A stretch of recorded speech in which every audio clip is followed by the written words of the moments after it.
તો મિત્રો આપણે બનાવી દીધી છે કેક તો બહુ મસ્ત બની છે. નેની જ બની પણ બહુ મસ્ત બની છે. આ તમને બતાવું છું.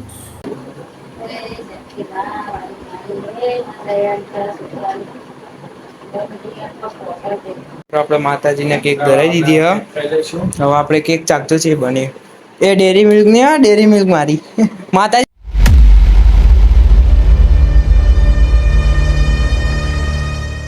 તો જય માતાજી મિત્રો, સ્વાગત છે આજના નવા બ્લોગમાં. તો આપણે આજ ઘણા દિવસો ભાવ બ્લોગ ચાલુ કરી દીધો. તો આજ રવિવાર બધા શીખે અને આજ તો આપણા શક્તિમાનો બર્થડે હ. તો પેલા શક્તિમાના દર્શન કરાવ્યું.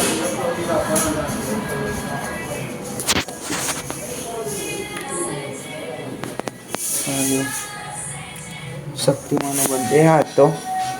જય શક્તિમાં. આ બાજુ અંબે માતાજી. તો કમેન્ટ માં એકવાર જય સકતમાં લખી દેજો. તો આજ આપડ મારી ઈચ્છા કે માતાજી માટે કેક બનાવીએ. તો જોઈએ હવે હાલ તો ઘઉં ચાળવા ઘટે તો જો અમે પીપળામાં ઘઉં ભરવા નહી તો ચાળીને પછી ભરીએે ઘઉં. તો મિત્રો આપણે ખાઈને આવી જાય હતા મંદિરે. સાફ કરવાનું હતું મંદિરે તો ભોળેનાથના દર્શન કરી લો. તો આપણે હવે મસ્ત સાફ કરી દઈએ અને પછી ઘેર જઈએ ને ઘેર જઈને આપણે બનાવવાની હ કેક. આપણે બધો સામાન લાવી દીધો કેકનો. તો પેલા મહાદેવજીને સાફ કરીને પઈ જઈએ ઘેર. તો જય માતાજી મિત્રો. આપણા મંદિર સાફ કરીને તો આઈ જઈએ અને અત્યારે આપણે બનાવવાનું કેક ચાલુ કરીએ. તો જોતા હું તમને બતાવીશ કેક કેવી રીતે બનાવ્યા તો સ્ટાર્ટ કરીએ કેક બનાવવાનું. તો ફાઇનલ મિત્રો આપણે આ ઓરિયો બિસ્કીટ લઈને આવી જાય હા. તો એના આપણે કાઢી દઈશું એક ડીશમાં અને ઓમાં આપણે ક્રશ કરી દેવાના ઓરિયો બિસ્કીટના. તો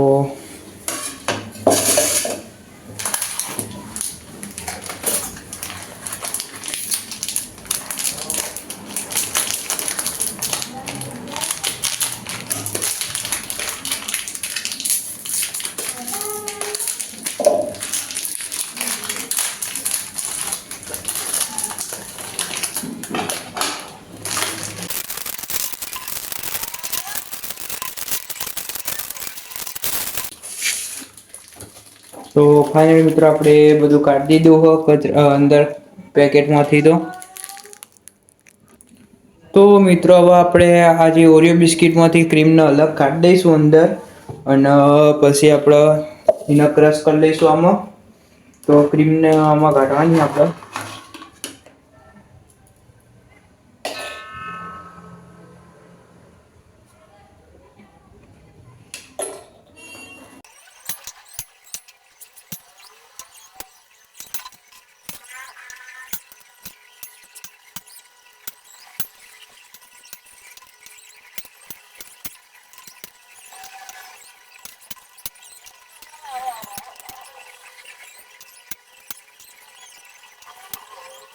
તો આટલા 3 બિસ્કીટ આપણે ઉપર શણગારવા માટે રાખશું થોડું. કેક ઉપર થોડું ઘણું ડેકોરેશન આટલી ક્રીમ નીકળી હ. અને આટલા બિસ્કીટ નીકળ્યા તો એને આપણે ક્રશ કરી દઈએ પહેલા.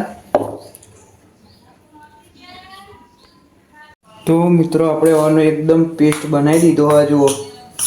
આવું કરી દેવાનું હોય પહેલાં તમારે. અને પછી આમાં વેળ દેવાનું તમારા સ્વાદ અનુસાર દૂધ બરોબર.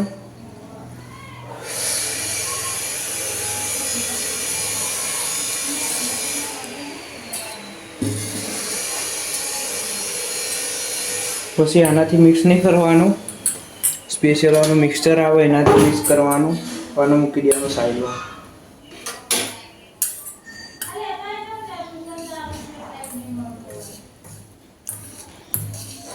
તો આનું એકદમ આપણે ગોટાનું પેસ્ટ બનાવીએ ને ગોટાનું પેસ્ટ એ રીતે આખું પેસ્ટ બનાવી દેવાનું હ. જો બ્લેક ચોકલેટ જેવું લાગે.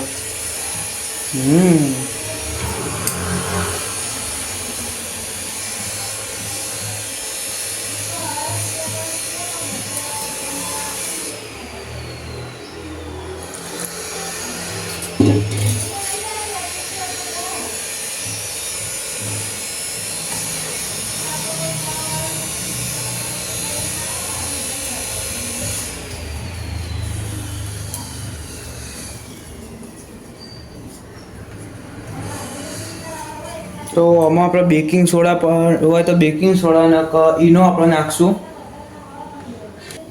તો ઈનો નાખી દઈએ પહેલાં.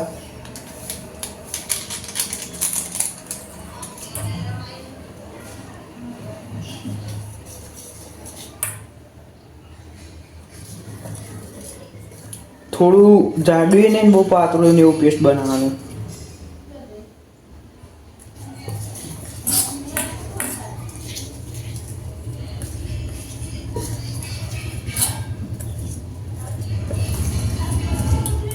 થોડું નાખશું.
તો હવે આ કમ્પ્લીટ પેસ્ટ તૈયાર થઈ ગયો આપણો. તો હવે એને આપણે ગેસ ઉપર મેળવાનું હાલ. તો મિત્રો આપણે બનાવી દીધી કેક. તો બહુ મસ્ત બની છે. નેની જ બની પણ બહુ મસ્ત બની છે. આ તમને બતાવું છું. હા, શું જોરદાર લાગે યાર. હા મસ્ત શેક નહીં શેન. તો પછી તો કેક માટે હવે એક લાઈક મસ્ત કરી નાખો. આખું બગાડી હ તો મમ્મી તો છે. તો કેક માટે એક મસ્ત લાઈક કરી નાખો. અને આપણે આજે માતાજીના કેક કટિંગ કરવાનું હોય તો હાલ આને મૂકી દઈએ ફ્રીજમાં. હવે જય માતાજી. અને આપણે જવાનું હોય મંદિરે. મિત્રો ટાઈમ થઈ ગયો તો માતાજીને આપણે હવે કેક કાપવાની છે. માતાજી માટે બનાવી છે સ્પેશિયલ. તો પછી જો માતાજી જય ચોસઠમાં. તો હવે કેક કાપીએ. માતાજીનો કેક કાપવાનો.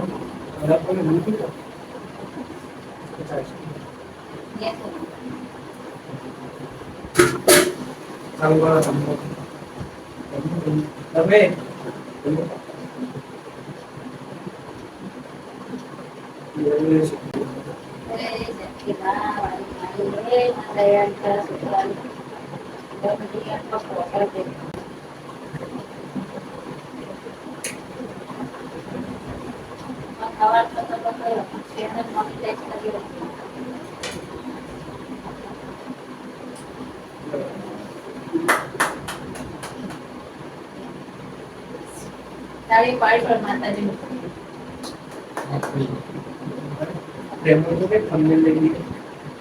આપણે માતાજીને કેક ધરાઈ દીધી. હવે આપણે કેક ચાકતો છે બને.